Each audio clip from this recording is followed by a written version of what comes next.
Guys, this is Orsi, and this is going to be my first impression of my first dragons, first deck in 2023. I ordered this one before Christmas, but you know, Christmas time and shipping, it wasn't shipped for quite a long time, so it only arrived now. But you know, it's completely expected and everything is fine. And I have something that I was, you know, being able to look forward to, so I don't mind. So this is the pocket version of the Animal Spirit Oracle by Kim Kranz, and it comes in a beautiful holographic box, which mine is a bit, you know, smooshed. I'm assuming it's because of how it was shipped. I mean, it was ridiculous. This tiny deck was shipped in bigger than my green, whatever this called is, cardboard envelope type of box. So, you know, if it would have been in a box, it wouldn't been dented. But since, to be honest, it's not that big of a deal because the cards and the guidebook is fine. So I'm not gonna, you know, email them and be like, give me a replacement, because I'm good. It's okay. So, but it's interesting that, you know, where on the corners the foiling is not holographic anymore. It lost its prettiness. I'm curious. So they should do the holographing after the box itself. So interesting. But it's okay. It's okay. Nothing has to be perfect, right? So, the reason being why I chose the pocket size is because I have the pocket edition for the tarot by her, and I absolutely love this deck. I didn't think about that I would be loving it so much, but I do. And it's such a comfortable size for me. It's not too small. It's bigger than the Everyday Witch tarot. I think that's like this. Of course, I don't have it anywhere. So it's a good size, and I really like working with it. So when I was thinking about picking up the Oracle, obviously I went with the pocket size as well. I'm gonna leave a few cards here, just because I want to show you a few things about the differences and the similarities between the two decks. So the box sizes are exactly the same. We have the elements on each, not on each, just on the bottom, and then two water and earth, I think. No, it's not water, it's fire. I never know these. I don't know. I mean, I know them, but then I lose my confidence. This is earth, and then I absolutely no, this is earth, and this is air. You know, I think I know them, and then it turns out I don't know them. So whatever. Usually I know them. Today is not the day. I don't know why. It's not that it's hard. It's not hard, but whatever. So I can't even remember how many cards there is, and there's not a lot of information. There was a little card on the bottom, so it's 63. Okay, you know, this was an extra, like here, extra info, but yeah, I'm not gonna keep it. So guidebook is the same as the tarot. What's different is the card stock. And to be honest, I prefer the tarot more. The tarot has a slight sheen to it. It's not shiny. It's somewhere, it's I don't even know, it's just like a satiny type of cardstock, which acts really well on camera, and it shuffles really wonderfully. This one is matte. Now, I don't know, it could be just, you know, like, I was expecting them to be the same cardstock because they are from the same creator. They are the same deck family, if you think about it. So I was kind of not very happy immediately it's kind of still stick together. When I saw it, I like this one because I'm kind of worried that it's gonna it will be worn out easier than this one for some reason, because I will have to, you know, make a bigger effort to separate them while shuffling, because they are kind of thin. They're not paper thin. They're not, you know, it's not a bad cardstock. I think it's the same. Even though this feels a bit thicker. So this kind of feels a bit, it feels like a cardstock that needs to be handled more gently than the tarot. And it's not like I handle my decks really badly, because I don't think I do. I really am careful. But, oops, that was the box lid. But I kind of still feel, and I wish that, you know, it would have been nicer to have the same cardstock for the same deck, pretty much. Like, you know, these are matching. Because that's what I wanted to have. Like, let's give you it. There's 2 tarot and foiled, so it's fun. Like, there's holographic foiling on all of the spirit cards. And, you know, they look really cool next to each other because they're from the same creator and they are the same art style and everything. So, and I don't think it's visible, at least not from where I'm sitting, the difference between the cardstock. So I do think that a similar cardstock would have been nice.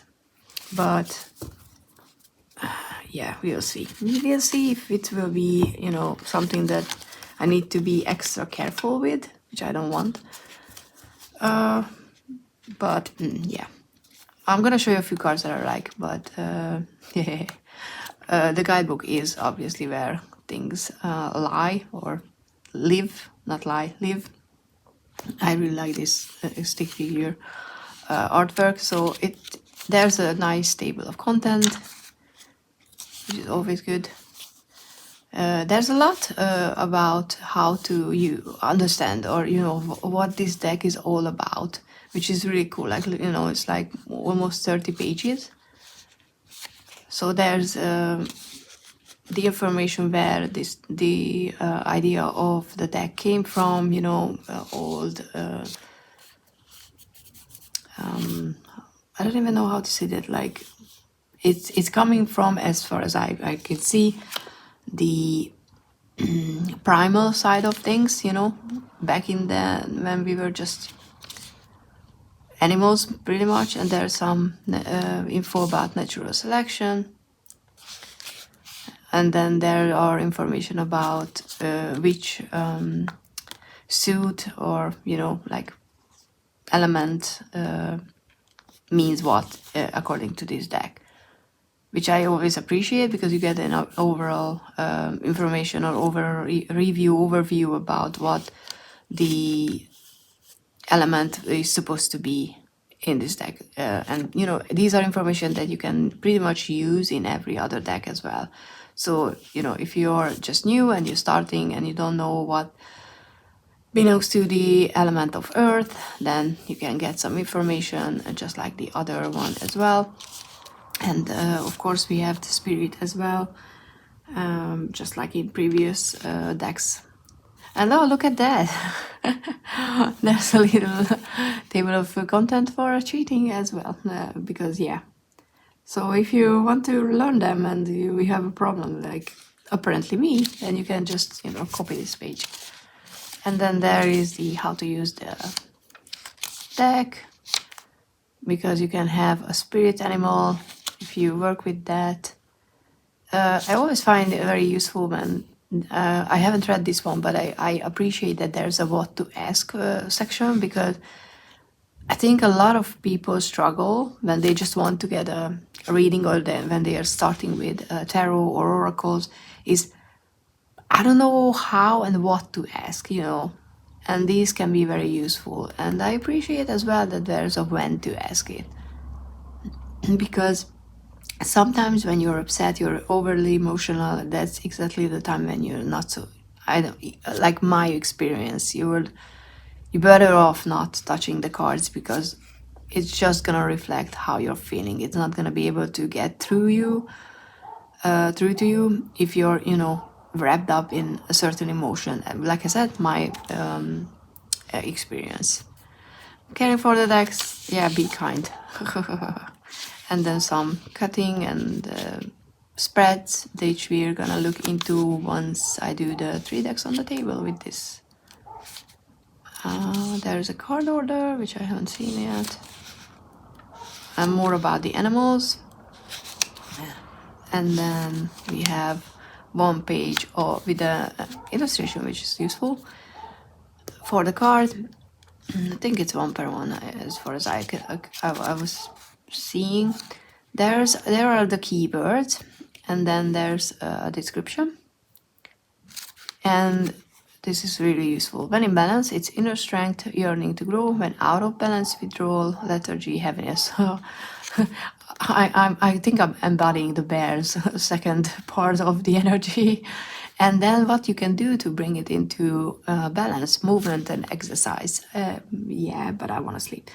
So I normally don't really like, not anymore at least, oracles with no usable keywords. Because, maybe I know something about bears that I can use in a reading, and I absolutely adore Earthworm. It's one of my favorite cards just being here. But raccoons are not easy. I'm assuming, we have raccoons, but it's not something that I can get, just ran into the end of the garden. Foxes, not anymore. In the old times, yes. But snakes, fortunately not. But buffalo, definitely not. Like, these are animals that I don't really know how they act or what they do. Okay, spiders, we are familiar, and our relationship is quite good, actually. But stingray. So, if I pull a stingray card in this... what did I want to say? So, like as it is right now, I'm not gonna be able to use that. I will be like, oh, pretty rainbows, and then it stings, and like bullshit something, just on the name, but not something that I like doing. Oh, it's quite interesting how colorful this turtle is, by the way. Frog. So what I want to do, and I'm just shuffling for a few cards that I really like to show you. What I will be doing is what I did with my wild unknown archetypes. Write all the keywords on the card itself. And there's, an upper and or balance and out of balance position for these cards as well, which is funny when but how do you interpret it when you pull it like this? It's always funny and fun and interesting to which one do you get drawn to. But yeah, I added all the keywords and some extra keywords on around the border. I've seen other people doing it, and it made sense because the guidebook is awesome, and I read through everything and I made notes and whatnot. But I don't like pulling out guidebooks when I'm doing a reading and I'm using multiple decks. When I'm doing it for myself, like a daily pool, I can do that, and it's no problem. But when I do that for other people or in pick a card readings, I don't do that because I kind of feel like it takes me out of the energy of the reading. It takes over what I'm supposed to be getting as a message, and maybe it's like a very narcissistic or egoistic way of looking at things, because who says that what I'm getting is more important than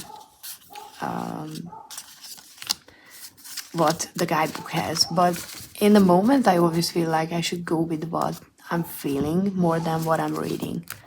So There is enough border. I think my handwriting is small anyway that I can add. I don't know where I'm gonna add the main keywords. Maybe on the card, but they're just not even sure that it's gonna be visible. So maybe what I'm gonna do is add the main keywords on top and bottom, because I don't think there's gonna be enough space for just doing it on one part. And these are my favorites, by the way. And then add the balance and out of balance keywords on the side, and decide if if it comes up, I don't know, upside down, then it's I'm out of balance. If it's and can you see the hollow? The right side, like upside down, like the right side up, then it's in balance or something like that. But I'm kind of wondering if I should add the crow. Looks really cool. The bat, I absolutely love the bat card in this one, and the ants as well. I don't know why, but they just the ants look so real that I really like them. Frogs are my favorite, so I'm not sure if maybe the what to do to get back in balance should be on the card as well. But there's enough border, I think, to get around it. So we will. Is there a snail? I can't remember. Oh, now I'm wondering if there is a snail, because I would have picked out a snail if there was one. If I have, but a bit clumpy with the matte cardstock. Let's see. There should be. It would make sense if there's a snail, right? It's a slow-moving energy. There's a lot of things here that not necessarily typical, so a snail could be here. Is there a snail? No snail. No snail. Oh, that makes me sad. Too bad. Because I was, I was really happy for the earthworm and the frog, and because those are my favorite animals. Yeah, no, it's a worm, it's not an animal, it's animal. Let's go with that. And the snail would have been, like the perfect trio that I like. Though I'm happy that there are no bugs. Honestly. Okay, so yeah. What I'm expecting it from this deck is a lot, to be honest. I expect it to work well with my Wildwood Tarot, and my expectation for it is to be part of readings that I do for myself, because I use this deck as, for most of my personal reading. I use the Wild Unknown deck since I got it, pretty much. So I'm kind of expecting it to be either bridging, cards to show me why they are in the position where they are, or what's the connection between them, like something like that. It can be a very clarifying energy, putting them all together, just adding to the reading, because they speak the same language. So just imagine a reading where and I'm kind of looking forward to doing that, actually, where I will pull one archetypes, for example, a few tarot to see what this is all about, and then a few oracles to clarify what I'm getting. So I'm definitely looking forward to work with all these three decks all together, but I think it's gonna happen once I have a month to dedicate to these decks. Well, yeah, I will definitely keep you updated. Do let me know if you have this deck, if you like this deck, how does it work, how is the cardstock holding up, because that's that's a bit of a concern for myself. And yeah, by the time you will see this deck in a reading, actually, it's gonna be full of keywords, because like I said, I need those keywords on the cards. I understand why they are not there, but yeah, I appreciate that there's at least some place to add them. So yeah, I mean, look at that. They look really cool, don't they? So yeah, thank you so much for being here. Hope this was interesting. And as usual, if you just want to see the cards, you can check the flip through. Yeah, thank you so much for being here. Have a lovely day. Bye.